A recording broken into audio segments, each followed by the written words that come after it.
I have the pleasure to introduce the keynote speaker of today, who I've known for quite a few years now.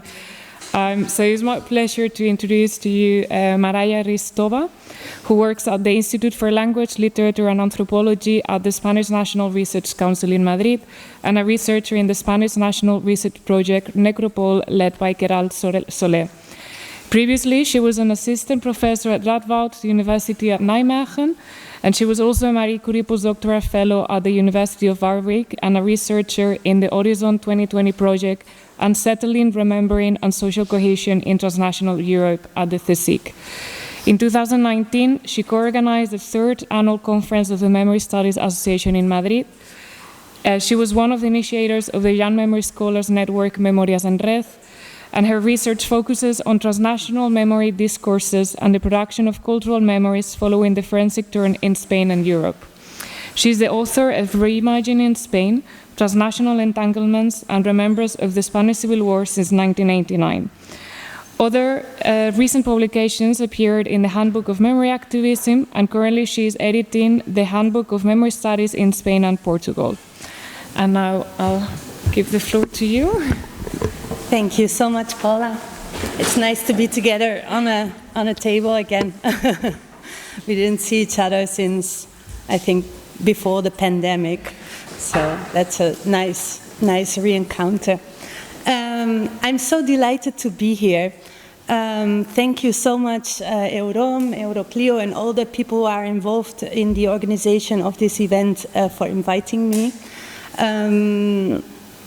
I feel a connection to you because, as Paula said, we had together a young memories scholars. Well, young memory scholars because we were still studying, but we started organizing memory events ourselves, so I feel connected to how that feels, starting reading about this stuff, starting getting interested in how your world gets bigger and bigger and connect to different people, and that's a very beautiful thing to do. So I'm happy to be here.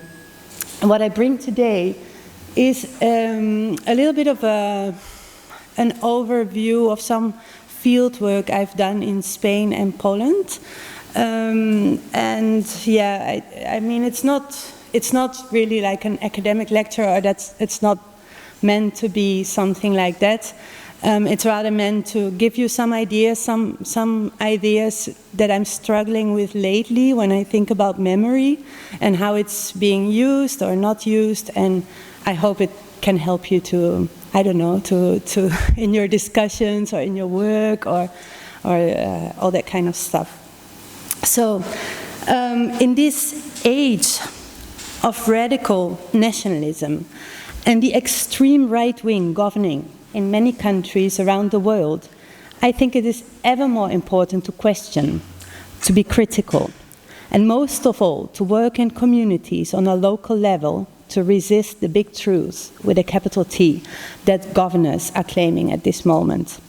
So what I do today is to share some ideas about how to work memory, how I have worked memory, and what I've seen in the field.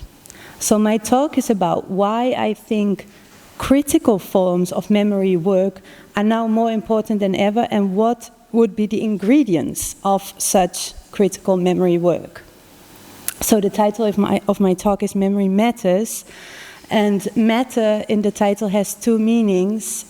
Matters in the sense of it's important, but also matter in the sense of material, the stuff we study. And in my case, I study memory stuff really literally, because I've done fieldwork in Spain and in Poland, always related to the forensic turn in memory studies, so the exhumations of mass grave exhumations. And what I've learned studying these mass grave exhumations is, first of all, the great deal of importance of activism, and that would be the first word in my subtitle. Activism is not only important bringing memory into the political field, which is the part of activism that we mostly see today, right? We claim as activists the importance of a certain memory, and its presence in society, and that is, it seems like, or it is, a political stance. But I also see activists as a fabric, a community of remembrance that organizes itself around a certain subject.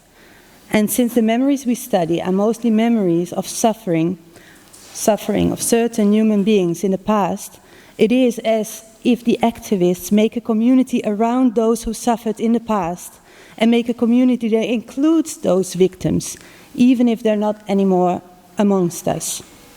So in that sense, the communities that the activists establish are really important to the fabric of memory. And that is why communities is the second concept in my subtitle. And the last word is politics, and this is an important part as well, because this is what we aim for, right? I mean, we aim for, and now I think about the Spanish situation and the work that has done in the exhumations of mass graves, the mass graves from the Spanish Civil War. What we aim for in the end is the Spanish state to draw a line of memory politics, to make justice, to charge, to take responsibility for the death, so that is the ultimate aim of activists, the state to take up the responsibility for these historical injustices. And then I think there is a relationship that exists between activism, communities of memory, and the state politics. And that is that the activists and communities of memory serve as a kind of watchdog of the state. So they make sure that the policies that are made, that they are fair, that they are what we demand, that they are carried out, that they have meaning to us. And a second important relation between these concepts is that the communities make sense of these policies, because memory without a community is nothing. We see it around our cities. They are filled with monuments from the 16th, 17th century. We don't know who these people were, why these statues are there. This is a type of memory which doesn't have any community making sense of them. So that is why the community is necessary for state politics to function. And so the importance of activism and communities is also to create that society of remembrance. Even if memory is installed through laws, through policies, through monuments, through remembrance days, communities, activists need to make sure this memory keeps on being alive in the minds of the people. And that is why politics is important in this title. Even if memory activism is multi-faced, it takes place in a variety of settings, and it has diverse outcomes, it is always crucial to understand the constitution and transformation of our societies, past and present. So now I will move to some examples from my field of study to show how these three words, these three concepts, these ideas relate, and the complex relationships they might have. And once more, my idea is not to establish some truth or to say how you should understand these concepts. Rather, I want to inspire you to think about these relationships and how they might perhaps be insightful to your work as young memory activists. So that is what I will bring to the table today. And well, before going straight away to the field work, I also would like to establish the way I see memory or remembrance in my work, what definitions I take up. I always prefer in English to use the word remembrance because it has that idea of action in that word, while memory seems like a thing. It's a pity in Spanish, I don't know, in your languages, in Spanish we don't really have a good translation for remembrance, we use memoria, but in English it works really well. And let me see if I can pass this. At the same time, when I think about what memory is, I often remind myself of a text by Anne Rigney, already from 2005. And there she talks about a model that many activists use. It's the original plenitude and subsequent loss model, which is a model that understands memory as fully formed in the past, and that is something that is subsequently a matter of preserving and keeping alive. And what he opposes to that model, because he says memory doesn't work like this, that there isn't an original memory that we have to just look for as some kind of archaeologists of memory, and then we find the memory and then we just have it alive in our days. And what he says, no, how we need to understand memory is that these are stories, narrations that are communicated, circulated, and exchanged, and they allow us to see how collective identities may be redefined through memorial practices. And memorial practices is not just something of the past reflected in the present, it's something we do all the time and we recreate all the time. So there's no such a thing as an original memory that we have to rediscover. It's something we do, it's something we produce in society, and all the generations are involved in that. But many memory activists, they take up that kind of idea, that there is an original, real, true memory. And when we think about that, the eyewitness, for instance, and the eyewitness has its claim for authenticity, he knows what is real, they gain an absolute importance in this model.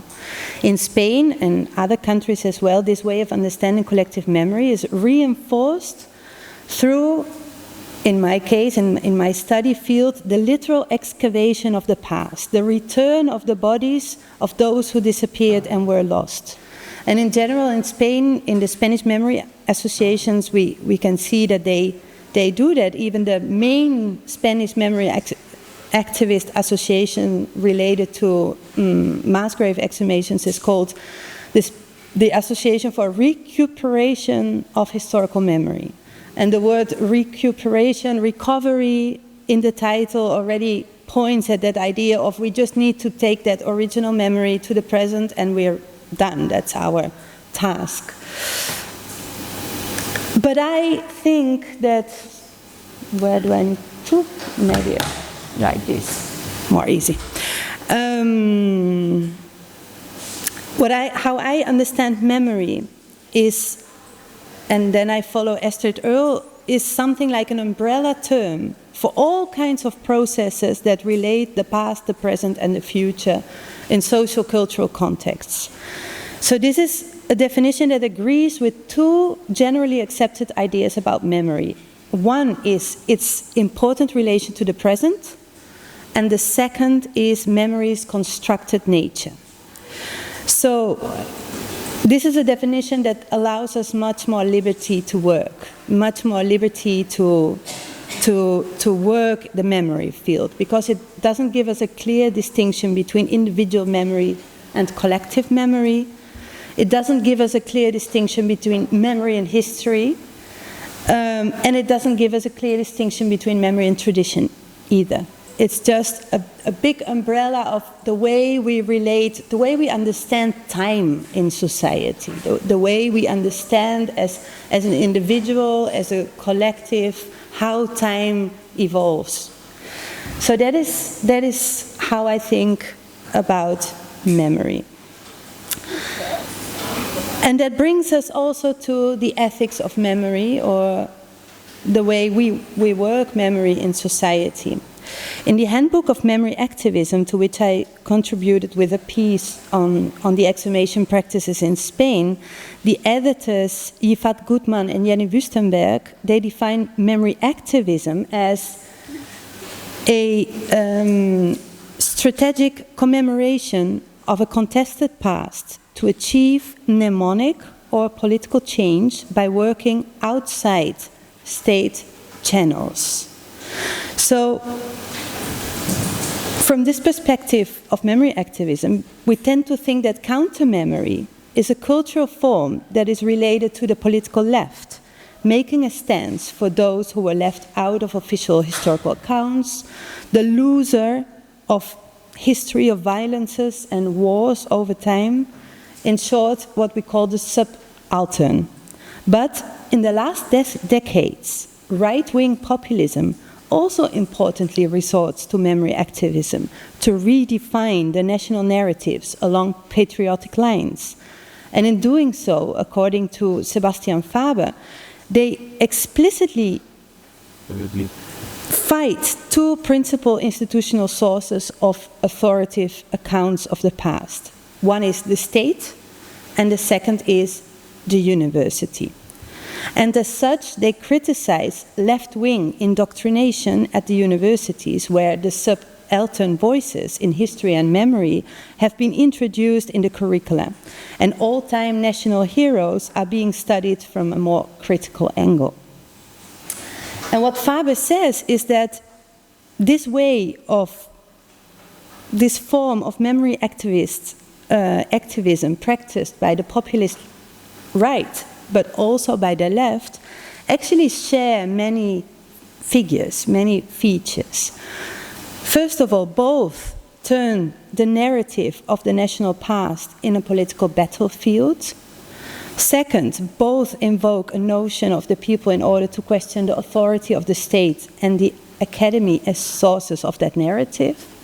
Third, both underscore the value of a shared past, not just in political but also in affective terms. The past is important insofar it is able to inspire us, to give pride, to give shame, to love, hate, solidarity, identification. That is what we use the past for in present generations. Fourth, both engage in what we call memory practices and cultural repertoires. And fifth, they both have sparked disdain and suspicion from institutions, the state and the academic establishment. And for this last point, in a series of interviews that we are now editing for this book, this handbook on memory studies in Spain and Portugal, Faber writes a piece for us, and he underscores that tension between academics and civil activists, quoting Emilio Silva, who is one of the main activists who started finding the mass graves in Spain, and he's like the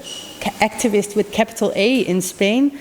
And he says, and that is quoted in the title of the piece, that most major investigations on Francoist repression have been done outside the academia, claiming the importance of the activist.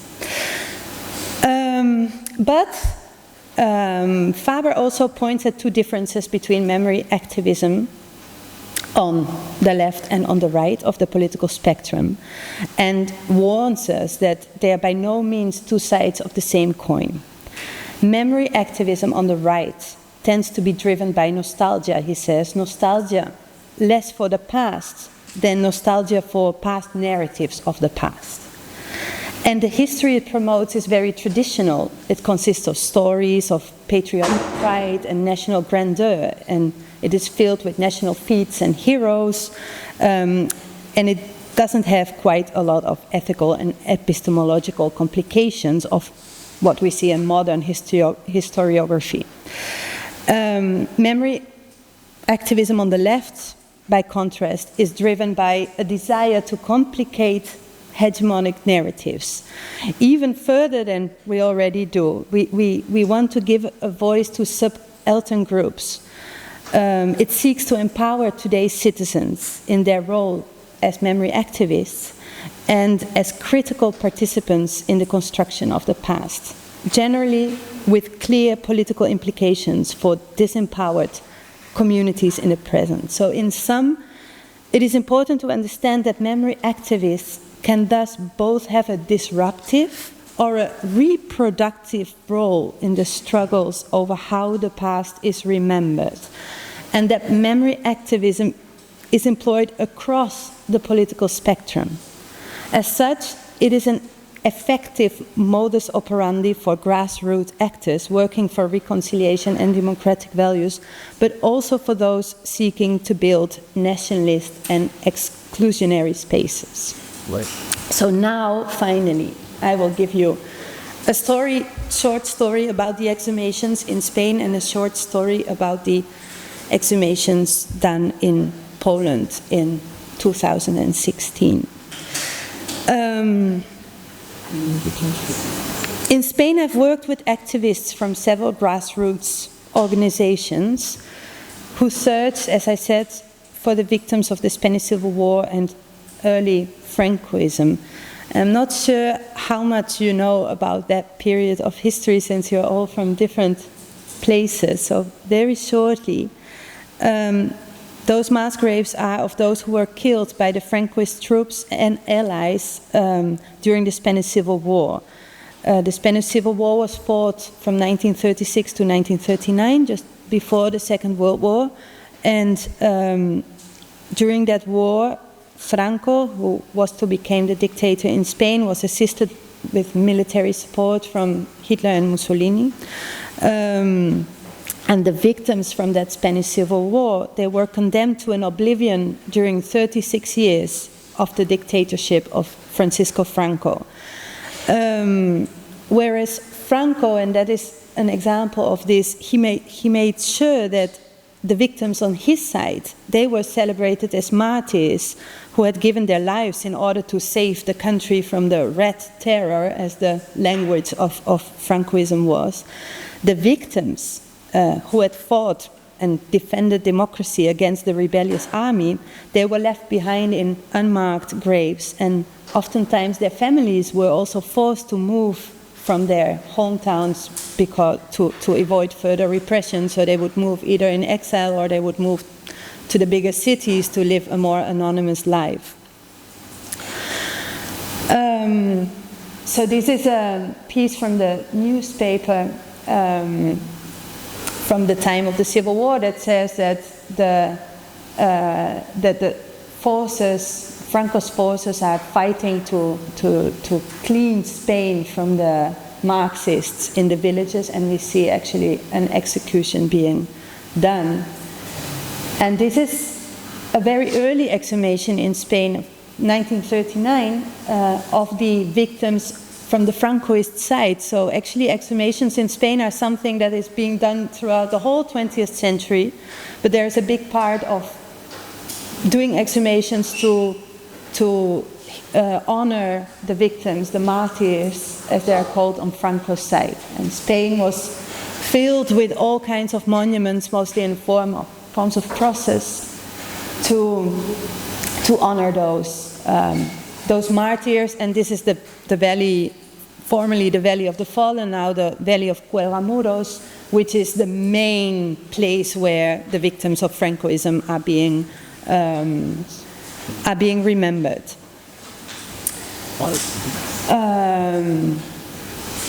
And this is the day, or 3 days after Franco died. A big celebration, well, not celebration, a memorial done in the city of Madrid. So when Franco died and Spain embarked in the political negotiations of what we now understand as the transition to democracy, a tacit agreement was made to not touch upon the most painful episodes of the recent past. And as a result, the transition to democracy was not accompanied with public policies of remembrance as a base for reconciliation. Local popular movements who did use that time of the change of regime, so the 70s and 80s, to search for mass graves and dignify their deaths, they didn't find any state response. And a colleague of mine, Zoe de Kerengat, she has done a lot of research on these early forms of memory activism in Spain in the 70s and 80s. So if you're interested in that, I really recommend her work. And here you see how families, memory activists are looking for their death in that time and dignifying them to a certain extent.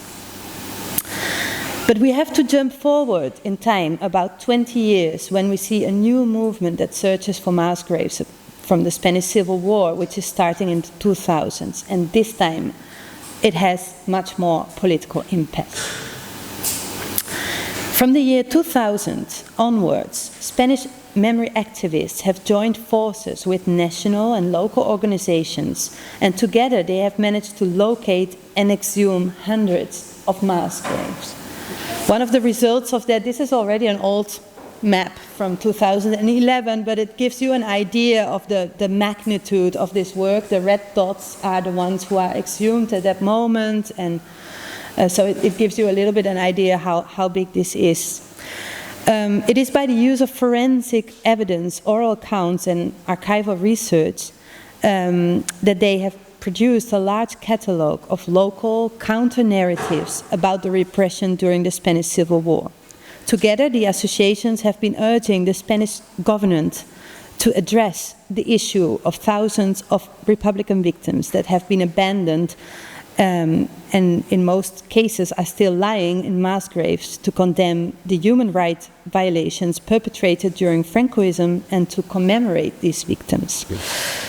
And their plea has received considerable attention and support on both a national and international level. So why did these exhumations receive so much attention after 2000 and were practically unseen in the 70s and 80s?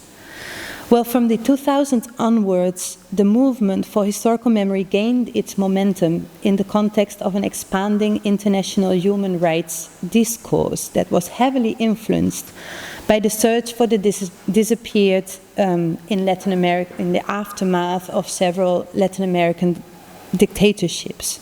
And it is within this context that exhumations, in this case led by professional forensic teams, have become an important instrument to prove the injustices committed and to enable public mourning.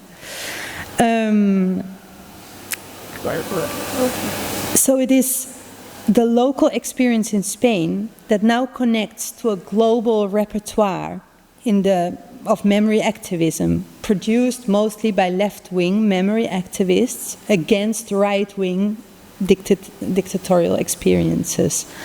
And the larger overarching goal shared by all these different Spanish memory entrepreneurs is best summarized with the slogan truth, justice, and reparation. And that is a slogan, truth, justice, and reparation, that relates to global efforts in the field of human rights activism. And these activists, they continue to challenge the impunity of Francoism, and they are tireless to work with the government, against the government, to change Spain's official memory of the Spanish Civil War. Now, what they do to gain attention, and then we get to the memory stuff, the memory repertoire, is they organize demonstrations, exhibitions. They produce all kinds of activities to make it to the media headlines and increase public awareness of the abandoned and unacknowledged victims. And it is through these activities that memory activists successfully mobilized forensic evidence in the form of images of the exhumed corpus as a strategy to reverse Francoist politics of invisibilization. It has had a powerful effect in Spain, and we can say that the photographs of the exhumed bones, they have become one of the movement's strongest tools. We know these photographs of exhumed bones, anyone working in Spain or living in Spain, because they have been in all the major newspapers in Spain. And one good example of how they use these images is this large banner, enormous banner, which is depicting a life-size open mass grave. It's produced by Aranzadi's Society of Sciences. And this banner has traveled to different places in Spain, also to Brussels. It's used within the context of an exhibition, but also they use it outside of the exhibition. They bring it, it's an image that is somehow a kind of secular icon icon of human rights violations. When they bring it to demonstrations, it becomes a kind of performance, and the banner, it's overlaid with slogans. So here we see it again as part of the exhibition, but here we see the same banner used in a demonstration, and there it says, "Is there no justice for these?" And when it's overlaid with these slogans, it is clearly aimed at an international audience, as for instance in this one. This was during the judicial process against Baltasar Garzón.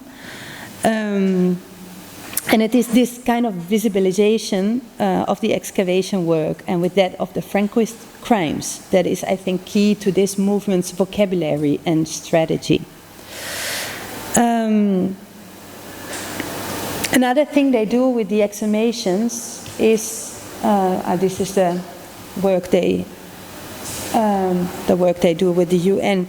But another thing they do with these exhumations, which is interesting as a vocabulary, as a strategy, is that they use these exhumations, which are very emotive spaces. When they do an exhumation, people from the villages go there, families go there. There is a team of historians and forensics.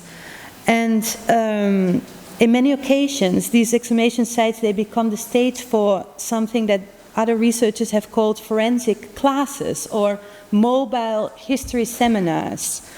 And in these seminars, which are done at the foot of the grave, members of the exhumation team, they explain the history of Spain through the bones that they've just found there.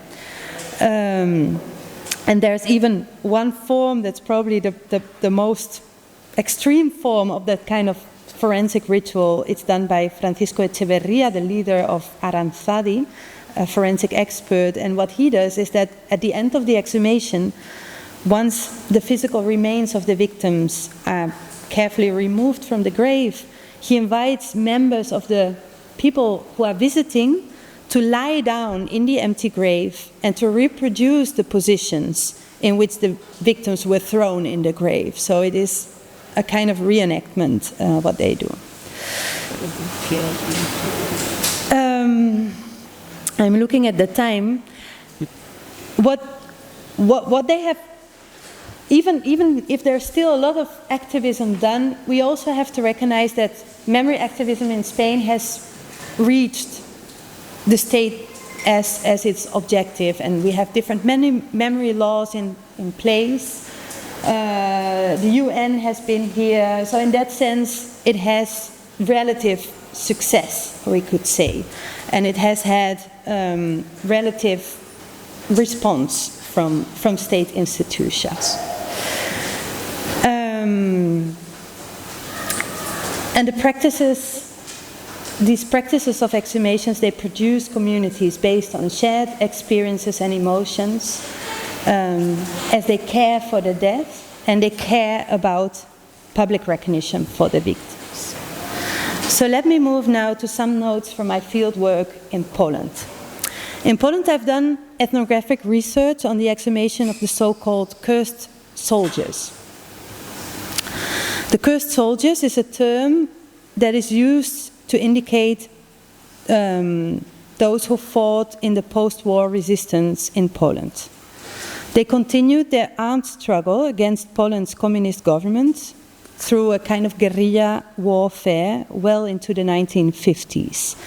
What they did was attacking prisons, state security offices, detention facilities for political prisoners, and concentration camps that had been set up across the country.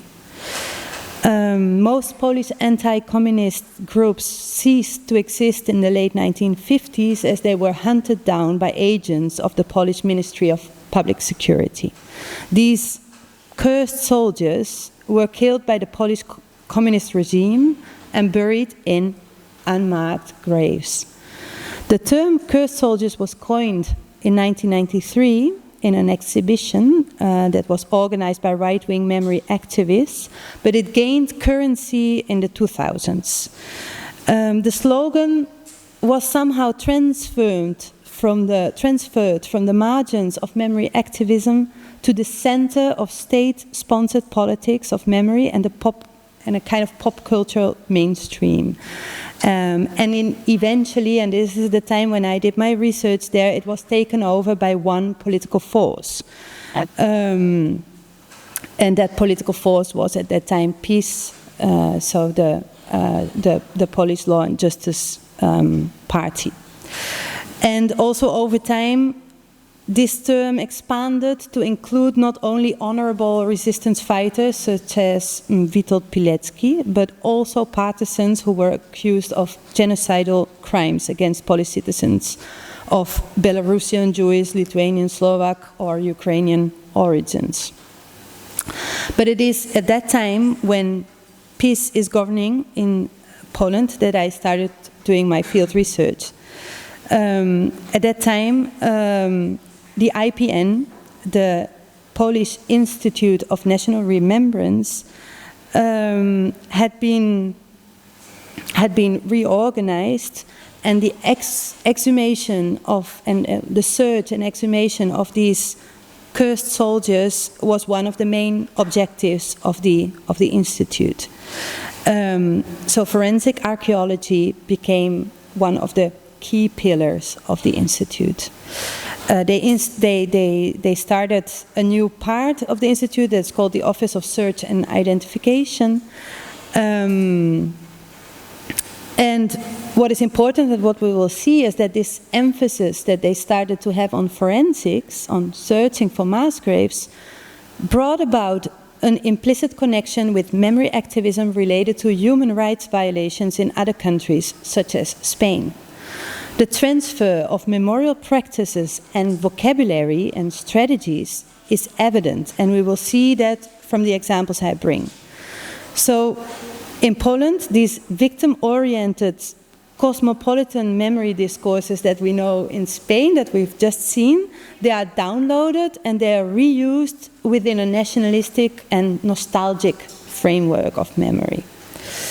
So what I did was volunteering for a while at these exhumations, and for all these volunteers, what was important is not only to reveal the historical truth, but also breaking an institutionalized silence around these heroes, which continued, according to the activists, even after the transition to democracy.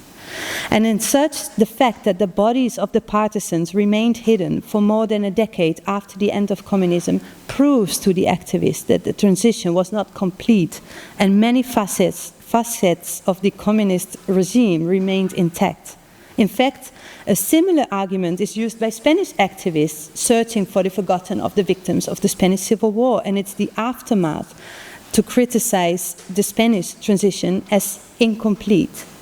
However, the exhumations in Poland are carried out by the National Institute of Polish Remembrance, being one of the important pillars of Polish state memory politics back in 2016. Here we see the president of Poland, Andrzej Duda, visiting one of the graves. So what is interesting is how the vocabulary and tools that are used by those of non-governmental left-wing memory activists are circulating also in other forms of memory activism. When I was there, more than 270 volunteers came to help in these excavations. And the job of them was to sift the earth in search for little objects, little bones, and they were treating all these little pieces with the greatest reverence. Here you can see the exhumation site. These were people who were wearing T-shirts with the faces and names of the cursed soldiers. They were listening to rock bands singing about the lives and deeds of these people. And many of them were active in the reenactment scene. And as voiced by the IPN, the Institute of National Memory lead of the exhumations, they see these volunteers as the heart of the exhumations. They bring the emotions to the site, a sense of purpose, which otherwise would be a site of cold forensic science. But for the volunteers, the exhumation site was a magical place where they built long-standing relationships. Young priests would also, here you see the volunteers working, young priests would also come there and sometimes organize improvised religious ceremonies at the site. So what we see here, as in Spain, is a type of community building around the exhumation sites, which serve for a variety of rituals, as well as improvised history seminars to people passing by. Here we see some examples of people passing by and coming to the grave where the experts explain on site what the truth is about the Polish past in this sense. And the IPN, I think, uses volunteers to infuse its scientific discourse with emotional significance, a sense of duty, sense of counter-memorial urgency. The IPN produces a platform for volunteers to perform this role. They become central to all kinds of exhibitions, ceremonies that are organized by the state. These volunteers are an important part of that. So what the activists do in this case, but also in Spain to a certain extent, is linking forensic work to society at large. And the volunteers, in that sense, they become a kind of new witness as they witness the mass grave. So the result is that they have the same position in society as an eyewitness of the war. Mm-hmm. So. A last thing, for instance, that we can see and that has similarities between Spain and Poland is the use of photographic material. And even in Poland as well, the use of this kind of real-size photograph of the grave is used in permanent and traveling exhibitions around the country along objects retrieved from the grave. So it is that urgence to bring the grave and make you a witness to that violence as well.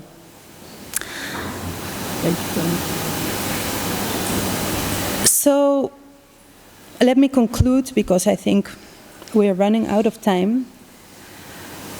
Participation in these exhumations, as well as in Spain, can be understood as a sort of community archaeology, which, according to Anna Zalewska, showcases a participatory and civil society building process in which the volunteers gradually become an integral part of the research team.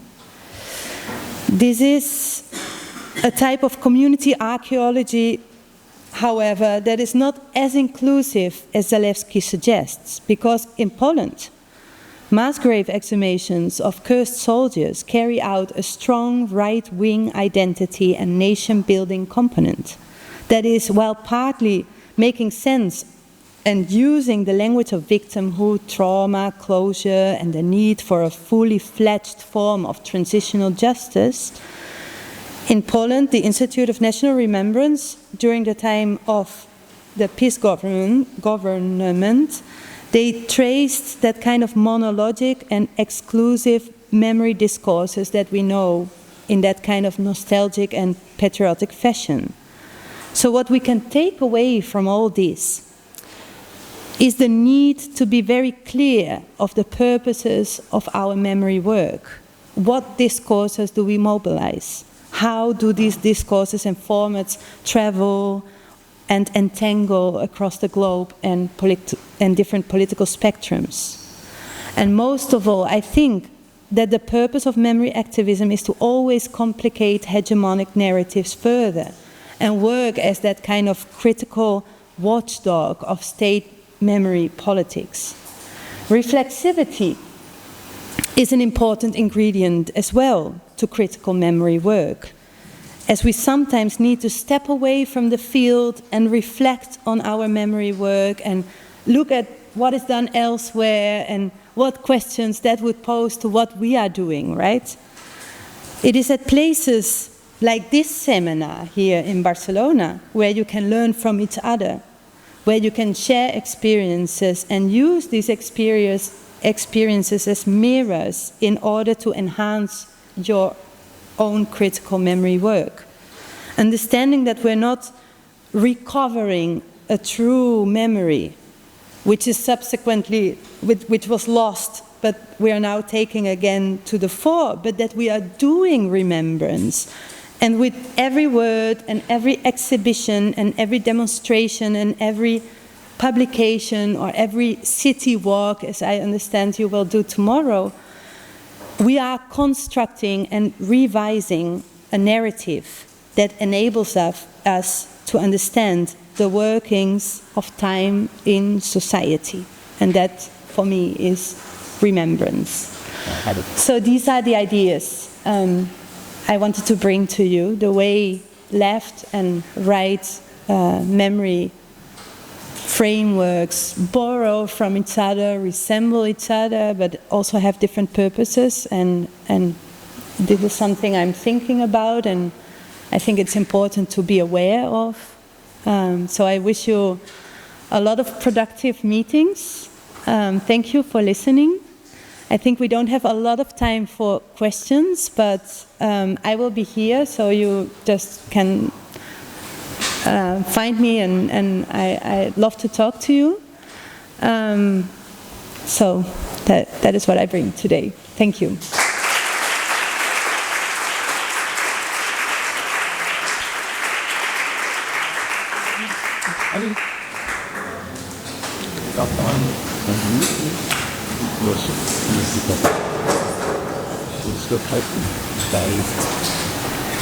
We have 5 minutes. Are there any pressing questions from our audience? If not, because the topic is childhood memory and we have so many young people in the room, can you share a little bit more about the role of young generations in memory activism? Because I know in Spain and Argentina there's been a lot about like the generations of grandchildren. Mm-hmm. So maybe like what has been like the role of younger generations been in memory activism? Mm-hmm. Thanks. Yeah, I think generational work is detrimental to memory activism, because if there's no transgenerational work, memory stops at a certain moment. So I think one of the big challenges in Spain has been to involve younger generations to certain memory activist organizations that were already working. What we've seen when, for instance, mass grave exhumations at the onset, this was an enterprise of families, so it was the generation of grandchildren of the deceased, which we could, in generation-wise, we could say these were people who were born in the maybe 60s, 70s in Spain. And what is the challenge is to involve people who are born in the 80s, 90s, 2000s to that same memory work. And I do think that to a certain extent that is now being produced through different regional memory institutions that are in place, because these regional memory institutions, for instance in Navarra, they have educational tools that invite these younger generations to take part and to understand what this memory activism is about. So it is a kind of, maybe it's a little bit contradictory, because it's the institution that invites these new generations in, but at the same time I think that there is the way it's working at this moment, and it's also difficult to get from an activist organization, which is, for instance, made out of people who are in their 50s and 60s, to get involved a younger generation on a, maybe sometimes they would come to an exhumation because they are also relatives, but to really get them involved in a more sustainable way, that is being done by the local state institutions. And what we see in Poland, well, it's totally different, because it is the state that produces activism. So in that sense, you already have the state inviting younger generations, and actually that those volunteers in Łączka, where I was doing the research, they were very young. They were in their 20s, yeah, young people doing that kind of work. Yeah. But it's an interesting point. Thank you. Is there any, if there are not more pressing questions, I think David has some in-house announcements and we have a coffee break scheduled.